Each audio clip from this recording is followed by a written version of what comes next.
Hello friends, उम्मीद है आप सभी लोग अच्छे होंगे और अपना पढ़ाई को जारी रख रहे होंगे। तो हम लोग बिहार स्पेशल सीरीज में आगे बढ़ते हैं और जहां से एंड हुआ था उसके आगे स्टार्ट करते हैं। बिहार में क्रांतिकारी राष्ट्रवाद का दूसरा चरण। इसके पहले बिहार में क्रांतिकारी राष्ट्रवाद का प्रथम चरण हो चुका है, तो इसके बारे में देखते हैं। इसका फर्स्ट पॉइंट है कि ब्रिटिश सरकार के दमन चक्र द्वारा असहयोग आंदोलन की समाप्ति ने युवाओं में असंतोष भर दिया था और इसका परिणाम यह हुआ कि क्रांतिकारी राष्ट्रवाद ने पुनः जोर पकड़ लिया। नेक्स्ट है कि 1924 के बाद के वर्षों में बिहार में क्रांतिकारी गतिविधियों ने जोर पकड़ा। 1924 के बाद के वर्षों में बिहार में क्रांतिकारी गतिविधियों ने जोर पकड़ा था। आगे देखते हैं। पिछले वर्ष की क्रांतिकारी लहर की तरह इस बार भी भागलपुर एक महत्वपूर्ण केंद्र बन गया था। नेक्स्ट है 9 नवंबर 1928। 9 नवंबर 1928 को दरभंगा के समस्तीपुर जिले के अंतर्गत दलसिंह राय ने डकैती हुई थी। दलसिंह राय एक जगह है, वहाँ पर डकैती हुई थी 1928 को। सरकार की नज़र में यह एक राजनीतिक डकैती थी। 7 जून 1929 को चंपारण जिले के मौलिया नामक स्थान पर डकैती हुआ था। 1928 में दरभंगा में डकैती हुआ, 1929 में चंपारण में डकैती हुआ। नेक्स्ट देखते हैं कि बिहार में क्रांतिकारी आंदोलन के एक प्रमुख नेता थे जिनका नाम था योगेंद्र शुक्ल, और इनको पुलिस ने मौलिया डकैती का मुख्य फरार अभियुक्त माना था और पुलिस को लगता था कि योगेंद्र शुक्ल ही मौलिया डकैती का मुख्य आरोपी थे। नेक्स्ट देखते हैं। श्री शुक्ल को 11 जून 1930 को सारण पुलिस ने गिरफ्तार कर लिया और उन पर तिरहुत षड्यंत्र केस के नाम से मुकदमा चलाया गया कि मौलिया में इन्होंने ही डकैती कराया है। इसका नाम दे दिया गया तिरहुत षड्यंत्र। 1929 के असेंबली बम कांड के बाद पटना में भगत सिंह और बटुकेश्वर दत्त के चित्रों और विज्ञापनों की प्रतियां बेची गईं और इसके लेखक कौन थे? तो प्रोफेसर ज्ञान शाह। फिर से देखते हैं। 1929 के असेंबली बम कांड के बाद पटना में भगत सिंह और बटुकेश्वर दत्त के चित्र का लोगों के बीच में प्रतियां बेची गया और इसके प्रोफेसर कौन थे? तो ज्ञान शाह थे। आगे देखते हैं कि ब्रिटिश सरकार ने ज्ञान शाह को उग्रवादी विचारधारा का क्रांतिकारी मानती थी, क्योंकि ज्ञान शाह इसके लेखक थे। भगत सिंह और बटुकेश्वर दत्त को सपोर्ट किए, इसलिए इनको उग्रवादी विचारधारा करार दिया गया ब्रिटिश सरकार द्वारा। नेक्स्ट है प्रोफेसर साहब पटना क्रांतिकारी दल के नेता मनिंद्र नारायण राय और Hindustan socialist Republican association HSRA की पंजाब शाखा के नेता श्री जयचंद विद्यालंकर के साथ घनिष्ठ रूप से जुड़े थे। और जो ज्ञान शाह प्रोफेसर जी थे, इन्होंने ये किसके साथ जुड़े थे? तो पटना क्रांतिकारी के नेता मनिंद्र नारायण के साथ और फिर HSRA के नेता जयचंद विद्यालंकर के साथ जुड़े थे। नेक्स्ट है कि बिहार युवा सम्मेलन कब हुआ? 12 दिसंबर 1929 को मुंगेर में आयोजित हुआ था। इम्पोर्टेंट है ये कि बिहार युवा सम्मेलन कहाँ हुआ था? तो 1929 में मुंगेर में आयोजित हुआ था। 1929 मुंगेर में। नेक्स्ट देखते हैं कि सुभाष चंद्र बोस की अनुपस्थिति में पंडित प्रजापति मिश्र ने इसकी अध्यक्षता की थी। सुभाष चंद्र बोस की अनुपस्थिति में किसने अध्यक्षता किया? तो पंडित प्रजापति ने। किसका? तो बिहार युवा सम्मेलन का। आगे देखते हैं कि बिहार में 1930 से ही कई क्रांतिकारी युवा हिंदुस्तान सोशलिस्ट रिपब्लिकन आर्मी के सदस्य के रूप में काम कर रहे थे। और आगे देखते हैं कि HSRA के मुख्य महत्वपूर्ण केंद्र बिहार में कहाँ था? तो छपरा था और पटना था। आगे देखते हैं। छपरा क्षेत्रीय नेता कौन थे? तो रामदेनी सिंह। छपरा क्षेत्रीय नेता रामदेनी सिंह। और हाजीपुर स्टेशन पर एक डाक बैग लूटने की कोशिश की गई थी। इसमें रामनैनी सिंह को मौत की सजा दी गई थी। छपरा में और पटना में मुख्य केंद्र था HSRA का। और इसकी वजह से क्या हुआ कि एक डाक बैग लूटा गया, कोशिश किया गया हाजीपुर स्टेशन पर। आगे देख लेते हैं कि 1906 में डॉक्टर राजेंद्र प्रसाद द्वारा पटना में बिहार छात्र सम्मेलन का आयोजन किया गया। 1906 में डॉक्टर राजेंद्र प्रसाद द्वारा बिहार छात्र सम्मेलन का आयोजन किया गया था। कहाँ पे? तो पटना में। और 1930 में मुंगेर में युवा सम्मेलन का आयोजन किया गया था। 1929 में मुंगेर में युवा सम्मेलन, 1906 में राजेंद्र प्रसाद द्वारा पटना में बिहार छात्र सम्मेलन। नेक्स्ट है 1 अप्रैल 1936 को उड़ीसा को बिहार से अलग कर दिया गया था। 1 अप्रैल 1936 को उड़ीसा को बिहार से अलग कर दिया गया था। और 22 मार्च 1912 को बंगाल प्रांत से बिहार को अलग कर दिया गया था। आगे देखते हैं। स्वदेशी आंदोलन को बढ़ावा देने के लिए वारिंद्र कुमार घोष ने देवघर में गोल्डन लाई की स्थापना की। गोल्डन लाई की स्थापना किसने किया? तो वारिंद्र कुमार घोष ने। कहाँ पे? तो देवघर में। और ये लोग बंगाल के प्रमुख नेता थे, वारिंद्र कुमार घोष। आगे देखते हैं कि बंगाल विभाजन के खिलाफ स्वदेशी आंदोलन के दौरान जमशेदपुर में Tata iron and steel company ने सरकारी और विदेशी सहायता लेने से इनकार कर दिया था। बंगाल विभाजन के खिलाफ जब स्वदेशी आंदोलन हुआ था तो Jamshed ji Tata iron and steel company ने सरकारी और विदेशी सहायता लेने से क्या किया? इनकार कर दिया। वो भी सपोर्ट किया इस आंदोलन को। आगे देखते हैं कि 28 जून 1931 को पटना बम कांड की जांच हजारीलाल और प्रकाश तथा सूर्यनाथ चौबे ने किया था। जब पटना बम कांड हुआ था उसका जांच किसने किया? तो 1931 में जांच किए थे हजारीलाल, प्रकाश और सूर्यनाथ चौबे। नेक्स्ट है 9 नवंबर 1932 को लाहौर षड्यंत्र में सरकारी गवाह रहे थे फणींद्र नाथ घोष। ये बहुत इम्पोर्टेंट है कि जो लाहौर षड्यंत्र में 1932 को हुआ था वहाँ पे सरकारी गवाह कब कौन बने थे? तो फणींद्र नाथ घोष। और इनकी बेतिया में चाकू घोंपकर हत्या कर दी गई। और फाइनली 1932 में इनका क्या कर दिया गया? फणींद्र नाथ घोष का हत्या कर दिया गया क्योंकि ये सरकारी गवाह बन गए थे। इसी हत्या के लिए बैकुंठ शुक्ल को 14 अप्रैल 1933 को फांसी दे दिया गया था। बैकुंठ शुक्ल ने हत्या किया था किसका? तो फणींद्र नाथ घोष का, बेतिया में। और इसी वजह से बैकुंठ शुक्ल को फांसी दे दिया गया। आगे देखते हैं बिहार में होम रूल आंदोलन। बिहार में होम रूल आंदोलन के बारे में जानते हैं। ये है मौलाना मजहरूल हक। इनका फोटो है। कब से कब तक रहे? तो 1866 से 1930 तक रहे थे। इनके बारे में देखते हैं आगे। होम रूल आंदोलन जो हुआ था बिहार में कहाँ हुआ था? तो अपनी उपस्थिति दर्ज कराई थी। ये होम रूल आंदोलन जो हुआ था 16 दिसंबर 1916 को पटना के बांकीपुर में। पटना के बांकीपुर में होम रूल आंदोलन की शुरुआत हुआ बिहार में 16 दिसंबर 1916 में। और आयोजित एक बैठक में बिहार में इसका होम रूल का शुरुआत करने का निर्णय ले लिया गया। आगे देखते हैं 16 दिसंबर 1916 डेट बहुत इंपॉर्टेंट है। आगे है कि मजहरूल हक जो थे इसके अध्यक्ष चुने गए थे। किसके? तो होम रूल लीग के। उन्होंने लीग के गठन की आवश्यकता पर बल देते हुए एक प्रेरक भाषण भी दिया था मजहरूल हक ने। नेक्स्ट है कि 17 फरवरी 1918 को पटना में आयोजित एक अन्य बैठक में फरवरी 1918 के दौरान ग्राम अभियान आयोजित करने और चंदा एकत्र करने का निर्णय लिया गया था। ग्राम अभियान आयोजित करने और चंदा एकत्र करने का भी निर्णय लिया गया था। नेक्स्ट है कि 18 अप्रैल 1918 को एनी बेसेंट पटना आए थे। 18 अप्रैल 1918 को एनी बेसेंट कहाँ आए? तो पटना आए। और उन्हें पटना स्टेशन से पुरेंदु नारायण सिन्हा के आवास तक आरती के साथ विजयी जुलूस में ले जाया गया। और पुरेंदु नारायण सिन्हा कौन थे? तो ये भी बिहार में होम रूल लीग के उपाध्यक्षों में से एक थे।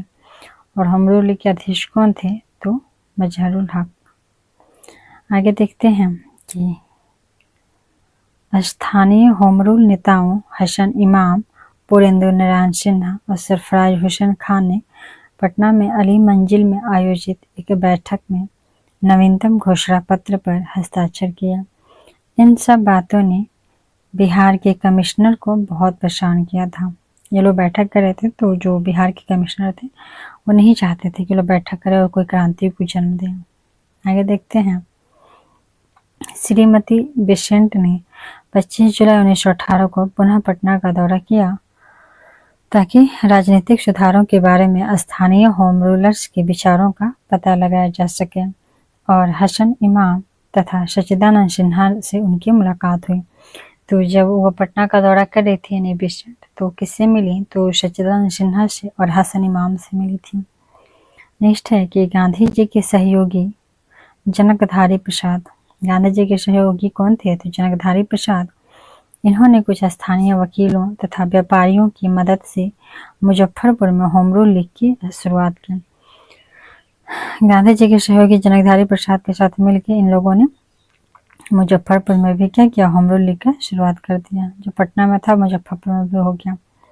आगे देखते हैं कि बाल मुकुंद वाजपेयी द्वारा लिखित पुस्तक स्वराज कथा। बाल मुकुंद वाजपेयी द्वारा एक पुस्तक लिखा गया है जिसका नाम है स्वराज कथा। इसको बिहार, उड़ीसा तथा पंजाब प्रांतों में जब्त कर लिया गया।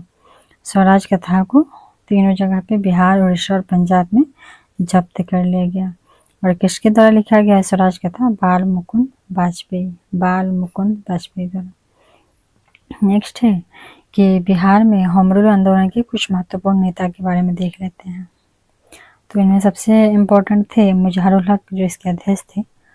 उसके बाद आते हैं उपाध्यक्ष हैं ये लोग हसन इमाम, पुरेंद्र नारायण सिन्हा, सरफराज हुसैन खां और सच्चिदानंद सिन्हा। आगे देखते हैं। हसन इमाम सच्चिदानंद सिन्हा से बेसेंट मिली थी पटना का दौरा के समय। आगे देखते हैं बिहार में किसान आंदोलन। तो इसका पॉइंट है कि औपनिवेशिक काल के दौरान लगभग 96% लोग अपनी आजीविका के लिए कृषि पर निर्भर थे। 96% लोग अपनी आजीविका के लिए कृषि पर निर्भर थे। दमनकारी भूमि राजस्व बंदोबस्त, उच्च भूमि कर, साहूकारों द्वारा लगाए गए उच्च दर और भूमि सुधार में कोई निवेश न होने के कारण कम उत्पादकता ने किसानों को गहरे संकट में डाल दिया था। आगे देखते हैं कि ब्रिटिश सरकार, जमींदार, साहूकार और बागान मालिकों ने गठजोड़ बनाया और अपने लाभ के लिए किसानों के खिलाफ दमनकारी तरीके से काम किया। तो ब्रिटिश सरकार के साथ और कौन मिल गए थे? तो जमींदार, साहूकार और बागान मालिक, ये सब मिलकर के किसानों के खिलाफ दमन का नीति अपनाते थे। नेक्स्ट है, इसका नतीजा यह हुआ कि हस्तक्षेप, मजदूर की स्थिति के साथ साथ कृषि में भी गिरावट आ गई और किसानों को दमनकारी शासन के खिलाफ खड़ा कर दिया गया। और किसान क्या किए? जब उनकी आर्थिक स्थिति अच्छी नहीं रही तो फिर उन्होंने क्या किया? खिलाफ हो गए, इन सबके विरुद्ध हो गए। और इसने 1920 के दशक की शुरुआत में ही बिहार में किसान आंदोलन का धीरे धीरे ये रूप ले लिया। आगे देखते हैं। तो इसी का परिणाम हुआ चंपारण सत्याग्रह। इसका पॉइंट है कि कार्नवालिस जो 1793 में अस्थायी बंदोबस्त के लागू किया था, उसके बाद से ही ब्रिटिश शासक प्रत्यक्ष या अप्रत्यक्ष रूप से जमींदारों की मदद कर रहे थे और किसानों के दमन को बढ़ावा दे रहे थे।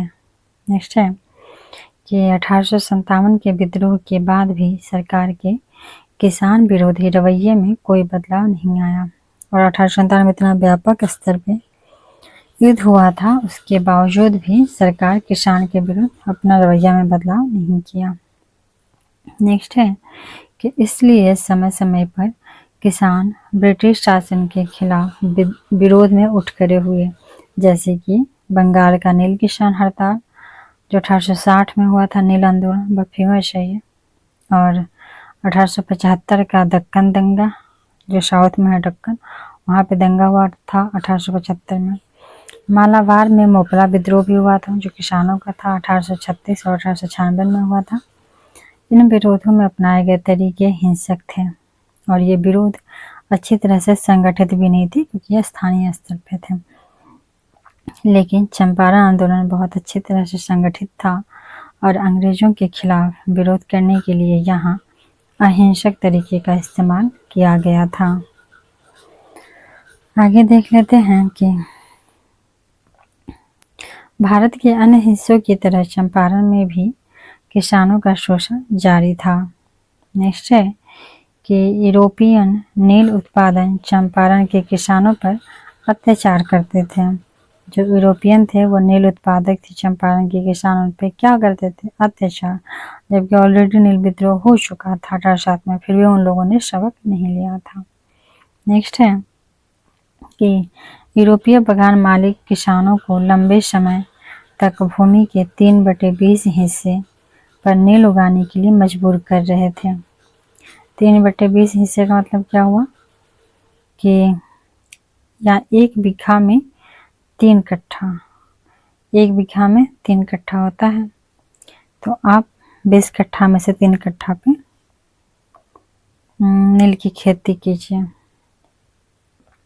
20 कट्ठा में से 3 कट्ठा पर नील का खेती करना अनिवार्य था और ये बहुत लंबे समय तक किया गया इनके द्वारा, 20 साल या लगभग 30 साल तक। और इससे क्या हुआ? उनका भूमि अनउपजाऊ हो गया। और सट्टा या लिखित समझौतों के अनुसार औपचारिक रूप से इसके लिए कीमत पाने के हकदार थे। नेक्स्ट है कि यह किराएदारों की कीमत पर बगान मालिकों के अधिकतम हितों को बढ़ावा देने के लिए बनाया गया था। यह किराएदारों की कीमत पर बगान मालिकों के मतलब कुल मिला के ऐसा समझौता पत्र था कि बगान मालिकों को ज़्यादा से ज़्यादा मुनाफा हो। नेक्स्ट देखते हैं कि जब 19वीं सदी के अंत में जर्मन सिंथेटिक रंगों ने नील की जगह ले ली। 19वीं सदी में धीरे धीरे क्या हुआ कि जर्मनी में सिंथेटिक कलर बनाए जाने लगे। उद्योग का वहाँ पे क्रांति हो चुका था, विकास हो चुका था। तो यूरोपीय बगान मालिकों ने किसानों से उच्च किराया और अवैध बकाया की मांग की। तो उसके बाद इन्होंने क्या किया कि अपना जो किराया दिए थे उसका और जो बकाया उनके पास था, शुद्ध था, तो वो मांग किया ताकि किसानों के अन्य फसलों की ओर जाने से पहले उनका लाभ अधिकतम हो सके। इसके अलावा किसानों को यूरोपीय लोगों द्वारा तय की गई कीमतों पर उपज बेचने के लिए मजबूर किया जाता था। वो जितना कीमत दे चाहते थे उतना पे ही उनकी फसल देते थे। नेक्स्ट पॉइंट है कि किसानों को अपनी जमीन नील की खेती में बदलने के लिए मजबूर किया जाना और उनसे जबरन मजदूरी करवाना, बहुत कम भुगतान करना और कभी कभी तो भुगतान ही नहीं करना, नील की खेती न करने पर भारी जुर्माना लगाना आदि इस दमनकारी और क्रूर व्यवस्था की कुछ कुख्यात विशेषताएं थीं। नेक्स्ट है कि बगान मालिकों के शोषण और कठोर व्यवहार के खिलाफ उनके द्वारा कभी कभार किए गए विरोध और सुरक्षा की मांग पर कोई ध्यान नहीं दिया गया। लेकिन आखिरकार चंपारण के किसानों के नेता राजकुमार शुक्ल गांधी जी को चंपारण लाने में कामयाब रहे और इतना इनके साथ गलत करने के बावजूद इनकी मांग को ठुकरा दिया गया। तो फाइनली राजकुमार शुक्ल ने इस ओर महात्मा गांधी जी का ध्यान करवाया। आगे देखते हैं कि राजकुमार शुक्ल ने दिसंबर 1916 में कांग्रेस के लखनऊ अधिवेशन में गए और वहां उन्होंने गांधी जी से मुलाकात किया और चंपारण के किसानों की शिकायतें उनके सामने रखी थी। नेक्स्ट है कि बिहार के वयोवृद्ध देशभक्त ब्रज किशोर प्रसाद, बिहार के वयोवृद्ध देशभक्त कौन थे? ब्रज किशोर प्रसाद। इन्होंने एक प्रस्ताव पेश किया कृषि समस्या और नील किसानों और यूरोपीय बगान मालिकों के बीच तनावपूर्ण संबंधों की जांच करने और उनके समाधान के लिए सुझाव देने के लिए अधिकारियों और गैर अधिकारियों की एक मिश्रित समिति की नियुक्ति की वांछनीयता प्रस्ताव पारित हो गया। नेक्स्ट देखते हैं कि उन्होंने गांधी जी से चंपारण जाकर किसानों की दुर्दशा देखने का आग्रह किया राजकुमार शुक्ल ने, और गांधी जी ने अगले मार्च या अप्रैल में चंपारण आने का वादा भी किया। दिसंबर में इन्होंने रिमांड किया और मार्च अप्रैल में आने के लिए गांधी जी तैयार हो गए। आगे देखते हैं कि वे कलकत्ता में महात्मा गांधी से मिले और उन्होंने 9 अप्रैल 1917 को कलकत्ता से अपनी यात्रा शुरू किया और अगली सुबह पटना पहुंचे। तो गांधी जी उनसे मिले कहाँ, कलकत्ता में, और उनके साथ पटना आए और वहां से भी मुजफ्फरपुर होते हुए चंपारण पहुंचे थे। बिहार में गांधी जी। महात्मा गांधी चंपारण आए और मोतिहारी, बेतिया और कई ग्रामीण इलाकों का दौरा किया। नेक्स्ट है, उनके जांच अभियान में राजेंद्र प्रसाद, जो उस समय पटना उच्च न्यायालय के एक सफल वकील थे, जे.बी. कृपलानी, जो उस समय मुजफ्फरपुर के लंगट सिंह कॉलेज में व्याख्याता थे। जे.बी. कृपलानी क्या थे, तो अभी भी है मुजफ्फरपुर में लंगट सिंह कॉलेज, वहाँ पे एक व्याख्याता थे जे.बी. कृपलानी, और राजेंद्र प्रसाद वकील थे। ये लोग भी शामिल हो गए और कई अन्य बिहार के वकीलों, देशभक्तों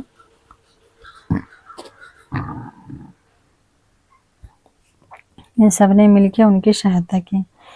और इनमें ब्रजकिशोर प्रसाद भी थे, महत्वपूर्ण थे क्योंकि ये वे वृद्ध थे और इन्होंने समझौता पत्र को तैयार किया, मतलब एक तरह से किसानों की समस्याओं का प्रस्ताव पेश किया था। आगे देखते हैं कि जब जिला अधिकारियों ने गांधी जी पे सीआरपीसी की धारा 144 लगाई और उन्हें चंपारण छोड़ने के लिए कहा, तो उन्होंने ऐसा करने से दृढ़ता से इनकार कर दिया और कानून तोड़ने के लिए जेल जाने के लिए तैयार थे। इस प्रकार उन्होंने प्रतिरोध की सत्याग्रही भावना का प्रदर्शन किया। आगे देखते हैं कि अन्यायपूर्व आदेश का यह निष्क्रिय प्रतिरोध या सविनय अवज्ञा उस समय एक नई पद्धति थी।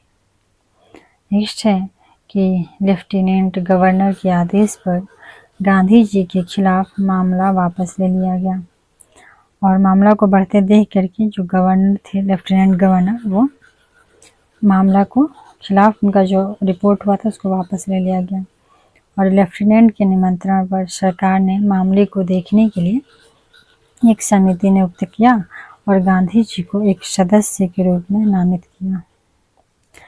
आगे देखते हैं क्या हुआ फिर कि एक विस्तृत तथ्य खोज कार्यक्रम शुरू किया गया और किसानों के शोषण की भयानक कहानी सामने आई और जब जांच किया गया तो पता चला कि वाकई में किसानों का शोषण बहुत अत्यधिक हो रहा है और 8000 से अधिक किसानों ने अपने साक्ष्य दर्ज किए और 8000 से अधिक किसानों ने अपने साक्ष्य भी दिए। नेक्स्ट है बिहार पर गांधी जी का प्रभाव। गांधी अधिकारियों को यह समझाने में सफल रहे कि 3 कठिया प्रणाली को समाप्त किया जाना चाहिए और किसानों को उनके वसूले गए अवैध बकाया के लिए मुआवजा दिया जाना चाहिए और जो उनसे किसानों से अवैध मुआवजा वसूल कर लिया गया है उसको उनको वापस कर देना चाहिए और 3 कठिया प्रणाली को भी समाप्त करना चाहिए। आगे देखते हैं बगान मालिकों के साथ एक समझौते के रूप में वह इस बात पर सहमत हुए कि ली गई राशि का केवल 25% ही मुआवजा दिया जाना चाहिए। तो फाइनली 25% पे ये समझौता हो गया। अंततः सरकार ने चंपारण कृषि अधिनियम 1918 पारित किया जिससे किसानों पर किए गए आर्थिक अन्याय को समाप्त कर दिया गया और इस तरह से चंपारण सत्याग्रह सफल रहा। भारतीय स्वतंत्रता संग्राम के इतिहास में चंपारण का एक अनूठा महत्व है। यहीं पर महात्मा गांधी ने पहली बार भारतीय धरती पर सत्याग्रह या अहिंसा के नए हथियार का साहसिक और सफल प्रयोग किया था जिसे उन्होंने विदेश में दक्षिण अफ्रीका में गढ़ा था। नेक्स्ट है कि सामाजिक गतिशीलता में यह एक अनूठी पद्धति थी।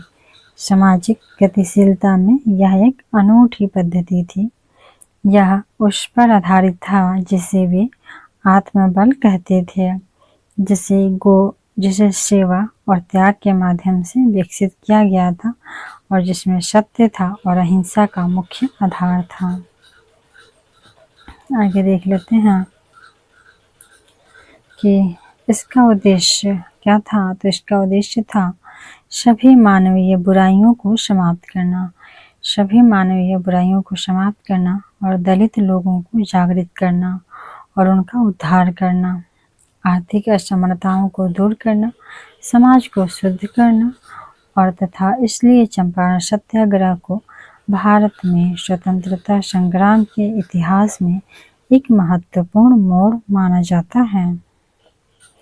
आगे देख लेते हैं कि देश को रॉलेट एक्ट विरोधी सत्याग्रह, देश को रॉलेट एक्ट विरोधी सत्याग्रह और असहयोग आंदोलन जो 1920 से 22 के बीच हुआ जैसे आगे के प्रयोगों के लिए तैयार करने में इसका ऐतिहासिक महत्व है।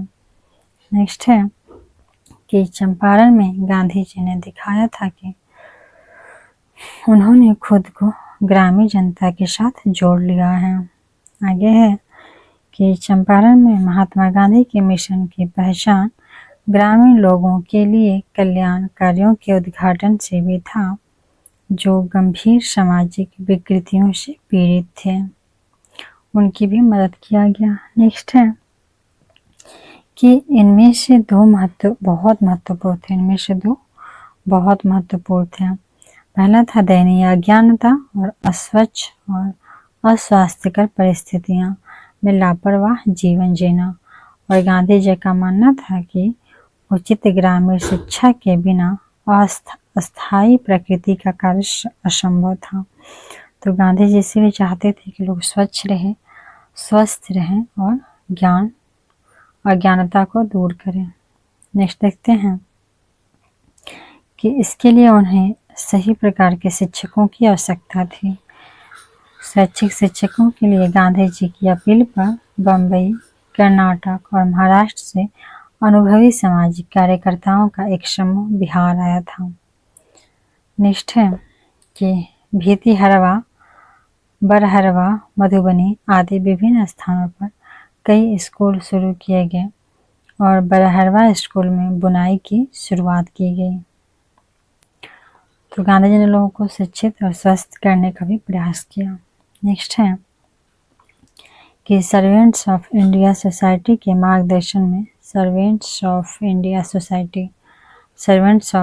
सोसाइटी के मार्गदर्शन में चिकित्सा सहायता शुरू की गई थी और स्वयं सेवकों ने गांव के लोगों को अपनी पुरानी उदासीनता और गंदी आदतों को छोड़ने के लिए प्रेरित किया।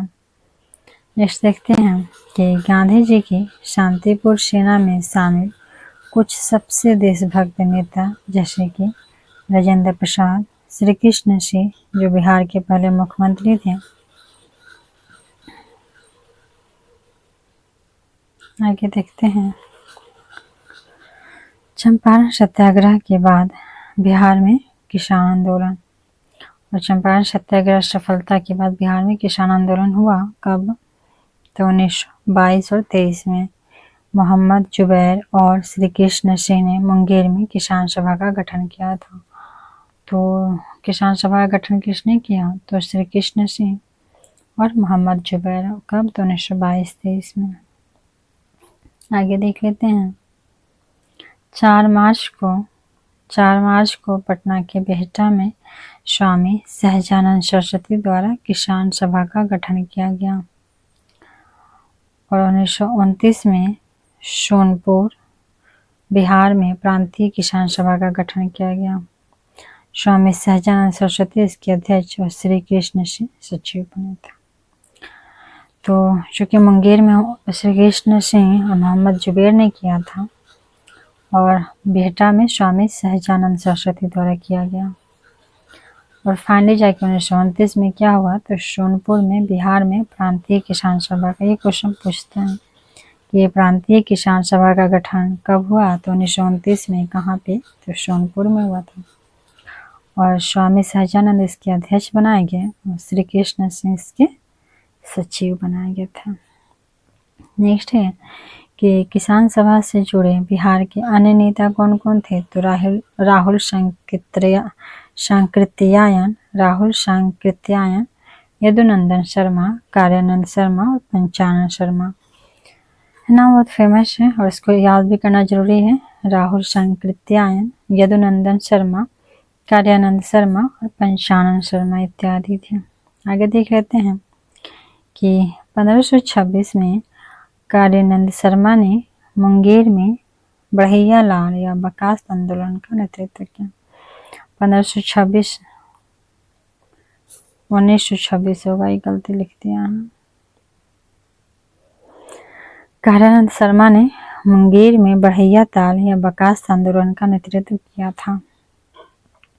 बढ़ैया ताल या बकास्त आंदोलन का नेतृत्व कार्यानंद शर्मा ने मुंगेर में। नेक्स्ट है 1936 में जब अखिल भारतीय किसान सभा, 1929 में प्रांतीय किसान सभा था और 1936 में क्या हुआ? अखिल भारतीय किसान सभा का गठन किया गया। अखिल भारतीय किसान सभा जिसमें स्वामी शाहजानंद सरस्वती को अध्यक्ष, जो ऑलरेडी प्रांतीय के विदेश थे, फिर से अध्यक्ष बने और महासचिव बनाया गया प्रोफेसर NG रंगा को। जो कि प्रांतीय में सचिव कौन थे? तो श्री कृष्ण से थे और यहाँ पे महासचिव कौन बने? तो NG रंगा। आगे देखते हैं कि स्वामी शाहजानंद सरस्वती को बिहार के गांवों में किसान सभा के संगठन को फैलाने में कार्यानंद शर्मा, राहुल सांकृत्यायन, पंचानन शर्मा और यदुनंदन शर्मा जैसे कई वामपंथी नेताओं का सहयोग भी मिला था। नेक्स्ट है कि बिहार प्रांतीय किसान सभा ने भी बैठकें, सम्मेलन और प्रदर्शन आयोजित किए और 1935 ईस्वी में जमींदारी उन्मूलन का प्रस्ताव किसान सभा द्वारा पारित किया गया। और 1935 में क्या हुआ था? जमींदारी उन्मूलन का प्रस्ताव पारित किया गया। किसके द्वारा? तो किसान सभा के द्वारा। आगे देख लेते हैं कि इस कारण चंपारण, सारण और इन दोनों जिला ने कांग्रेस कमेटी के अपने सदस्यों को किसान सभा के जुलूस में भाग लेने से मना कर दिया। इस स्थिति के बाद किसानों ने सीधी कार्रवाई का रास्ता अपनाया था। तो कांग्रेस जो कमेटी था वो अपने सदस्यों को इनके जुलूस में, जो किसान सभा का जुलूस था, उसमें भाग लेने से मना कर दिया था। तो क्या किया फिर किसानों ने? सीधी कार्रवाई का रास्ता अपना लिया। आगे देखते हैं कि नवंबर 1935 में मोकामा क्षेत्र के बढ़ैया टाल के किसानों द्वारा भूमिधरी उन्मूलन और बकास्त जमीन की वापसी की मांग को लेकर एक बड़ा आंदोलन शुरू किया गया और इस आंदोलन में कार्यानंद शर्मा की भूमिका बहुत महत्वपूर्ण थी। नेक्स्ट है कि बकास्त जमीन कैसी होती थी? तो यह जमीन होती थी जो कि किसान मंदी या प्राकृतिक आपदा के कारण खेती न कर पाने की स्थिति में जमींदारों को दे देते थे। तो किसान जो मजबूरी में अपनी खेती को जमींदारों को दे दिए थे, उस जमीन को बकास्त भूमि कहा गया है और उस जमीन की वापसी की मांग किया गया था इस आंदोलन के द्वारा 1935 के मोकामा क्षेत्र में। और जो 1935 में शुरू किया गया था ना जमींदारी उन्मूलन का प्रथा, तो उसके तहत। आगे देख लेते हैं कि 1938 में पटना में किसानों की एक बड़ी रैली हुई जिसमें 1 लाख किसानों ने हिस्सा लिया था। 1938 में पटना में किसानों की एक बड़ी रैली हुई जिसमें 1 लाख किसानों ने हिस्सा लिया था, क्योंकि उस टाइम जमीनें सिर्फ जमींदारों के पास हुआ करती थी मैक्सिमम, और बाकी लोग किसान या मजदूर काम करते थे। नेक्स्ट है गया जिले के नदी में यदुनंदन शर्मा के नेतृत्व में, गया जिले के नदी में यदुनंदन शर्मा जो थे उनके नेतृत्व में किसानों ने मजिस्ट्रेट से यह घोषणा करवाने में सफलता प्राप्त कर ली फाइनली कि जो विवादित 850 बीघा जमीन है वो किसानों को वापस कर दी जाएगी। तो कुछ जमीन ऐसे होते हैं जो विवादित होते हैं, तो ऐसी जमीन को गया जिले के मजिस्ट्रेट से इन लोगों ने किसानों को वापस करने की प्रस्ताव को मंजूरी दिलवा दी। आगे देखते हैं कि फरवरी 1939 में राहुल संकृत्यायन 1939 में राहुल संकृत्यायन ने सारण जिले के अंबारी नामक स्थान पर बकाया सत्याग्रह शुरू किया था। और ये जो 4-5 लोग थे ये सब अपने अलग अलग जिला में ये सारे कार्य कर रहे थे। नेक्स्ट है कि स्वामी सहजानंद सरस्वती की एक पत्रिका थी हुंकार, ये VVI है, VVI। तो स्वामी सहजानंद सरस्वती की पत्रिका थी हुंकार, इसका प्रकाशित करके किसानों ने जागरूकता फैलाना जारी रखा। नेक्स्ट है कि अप्रैल 1940 में गया में आचार्य नरेंद्र देव की अध्यक्षता में अखिल भारतीय किसान सम्मेलन का वार्षिक अधिवेशन हुआ था। 1940 में गया में किनकी अध्यक्षता में? तो नरेंद्र देव की अध्यक्षता में क्या हुआ? तो जो अखिल भारतीय किसान सम्मेलन था उसका वार्षिक अधिवेशन हुआ था। आगे देख लेते हैं रॉलेट एक्ट सत्याग्रह 1919। चंपारण किसान आंदोलन के बाद देखते हैं रॉलेट एक्ट, जिसका हुआ था शुरुआत 1919 में। आगे देखते हैं ये इमेज है उस टाइम का, इतने सारे लोग मारे गए जलियांवाला में। आगे देखते हैं कि गांधी जी ने सत्याग्रह सभा का आयोजन किया और 8 मार्च 1919 को पारित रॉलेट एक्ट के खिलाफ सत्याग्रह का आह्वान किया। तो जो रॉलेट एक्ट आया था 1919 में, तो उसके खिलाफ एक सभा का आयोजन किया गया और 8 मार्च 1919 को पारित रॉलेट एक्ट के खिलाफ सत्याग्रह का आह्वान हुआ, जिसका उद्देश्य था सरकार को असाधारण शक्तियां प्रदान करके शांतिपूर्ण विरोध की सभी ताकतों को कुचलना था। रॉलेट एक्ट ने कार्यपालिका और पुलिस को सरकार विरोधी गतिविधियों में शामिल होने के संदेह में गिरफ्तार करने, बिना मुकदमे के कारावास और यहाँ तक कि गुप्त सुनवाई करने के बड़े अधिकार दिए थे। तो रॉलेट एक्ट का ये नारा भी था, नो वकील, नो अपील, नो दलील। तो इसी के विरुद्ध था ये, इसके तहत लोग क्या करते थे कि जो पुलिस था उसको इतना अधिकार मिल गया था, इससे कोई संदेह होगा लोगों के प्रति कि ये इंसान, ये व्यक्ति गलत कार्य कर रहा है या विद्रोह कर रहा है, तो उसे गिरफ्तार कर लिया जाएगा, उसके विरुद्ध बिना मुकदमा दर्ज किए जेल भेजा जाएगा और गुप्त सुनवाई करके उसके सजा भी दिया जाएगा। नेक्स्ट देखते हैं कि इसके एक ऐसे अधिनियम के रूप में चिन्हित किया गया जिसमें कोई वकील, कोई दलील और कोई अपील नहीं है। रॉलेट एक्ट में क्या था कि नो वकील, नो अपील, नो दलील। और आह्वान किया गया कि 6 अप्रैल 1919 को देशव्यापी हड़ताल की जाएगी और विरोध प्रदर्शन किया जाएगा। 8 मार्च को गांधी जी ने इसका विरोध क्या घोषणा किया सत्याग्रह का, और फाइनली ये तय हुआ कि 6 अप्रैल 1919 को देशव्यापी हड़ताल होगा इसके खिलाफ।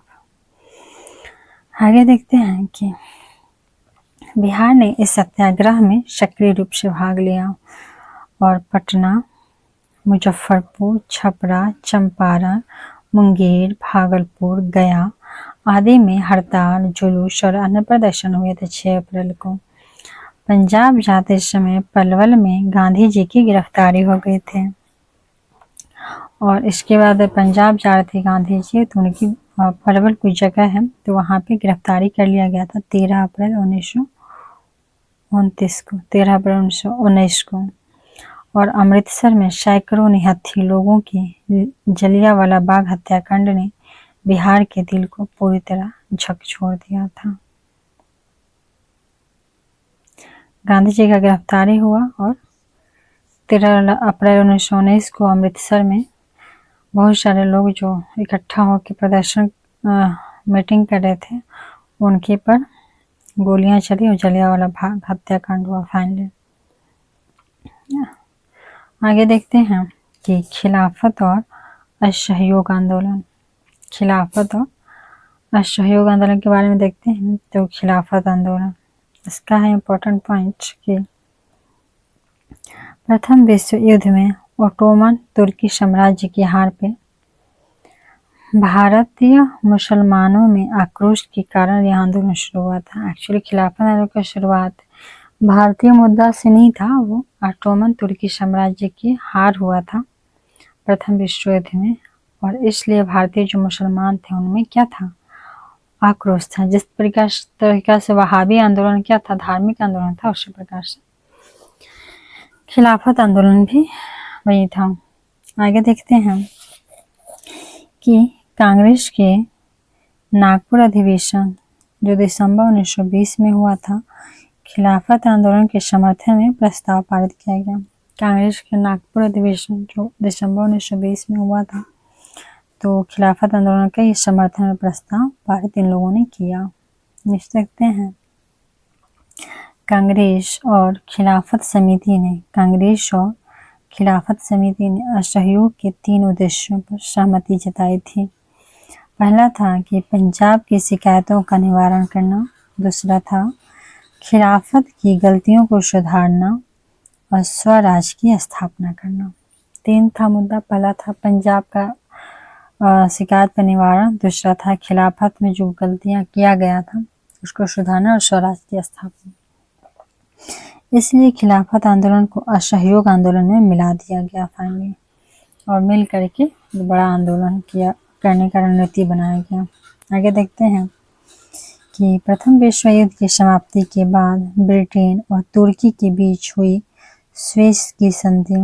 ब्रिटेन और तुर्की के बीच में कौन सा संधि हुआ था, तो स्वेज की संधि हुआ था, और इसके तहत तुर्की के सुल्तान जो थे उनके सभी अधिकार छीन लिए गए, और इससे मुसलमान क्या हुए थे, उनके खिलाफ हो गए थे अंग्रेजों के। नेक्स्ट देखते हैं कि पूरी दुनिया के मुसलमान तुर्की के सुल्तान को अपना खलीफा मानते थे, धार्मिक नेता, और इसी कारण भारतीय मुसलमान भी अंग्रेजों से नफरत करने लगे, और इस अवसर को हिंदू मुस्लिम एकता के लिए उपयुक्त माना गया। यही सही समय है मुस्लिमों को एक साथ हिंदू मुस्लिम मिलकर के अंग्रेजों के खिलाफ लड़ने का। आगे देखते हैं, अखिल भारतीय खिलाफत समिति का अधिवेशन 20 नवंबर 1919 को दिल्ली में हुआ। अखिल भारतीय खिलाफत समिति का अधिवेशन कब हुआ था, तो 20 नवंबर 1919 को हुआ था। कहाँ, दिल्ली में हुआ था, और गांधी जी ने इसकी अध्यक्षता की थी। गांधी जी ने अध्यक्षता की जो दिल्ली में हुआ था अखिल भारतीय खिलाफत समिति का अधिवेशन 1919 को। आगे देखते हैं कि 20 जून 1920 को इलाहाबाद में आयोजित हिंदू मुस्लिमों की संयुक्त बैठक में असहयोग के हथियार को अपनाने का निर्णय लिया गया। जो 1920 में इलाहाबाद में बैठक हुआ था, तो वहाँ पे असहयोग को हथियार के रूप में अपनाने का इन दोनों ग्रुपों ने निर्णय लिया था। आगे देखते हैं कि इस अधिनियम के खिलाफ बिहार में आंदोलन फरवरी 1919 के अंतिम दिनों में शुरू हुआ था। मार्च के समय तक पटना, गया, मुंगेर, मुजफ्फरपुर, छपरा और भागलपुर में अपना विरोध व्यक्त करने के लिए कई सभाएं आयोजित की गई थी। आगे देख लेते हैं कि 6 अप्रैल 1919 को पटना में विनम्रता और इबादत के दिन के रूप में मनाया गया, और उसी दिन हसन इमाम के नेतृत्व में पटना में एक विशाल जुलूस निकाला गया था। हसन इमाम के नेतृत्व में पटना में एक विशाल जुलूस निकाला गया। नेक्स्ट देखते हैं, बिहार में खिलाफत आंदोलन के नेताओं के निमंत्रण पर मौलाना शौकत अली यहाँ आए थे। बिहार में खिलाफत आंदोलन के नेताओं के निमंत्रण पर मौलाना शौकत अली यहाँ आए।